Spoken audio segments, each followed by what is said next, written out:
Hey, I'm Chef Edward Lee, and we're in my home, and we're cooking some pork shanks on the Oklahoma Joe's Pellet Grill. I use my pellet smoker all the time. You know, you load up the hopper, and you turn it on, you set the temperature, and it's consistent. It's gonna hover around 220, 230, somewhere around there. We'll load them up here right on the top. By keeping them on the top rack, you're gonna get indirect heat, and it's not gonna overcook. We'll come back in about 3 hours.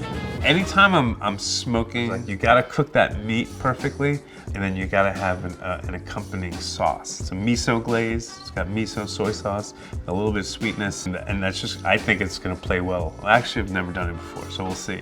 So there's a lot of sugar in this, and it's gonna caramelize pretty quickly.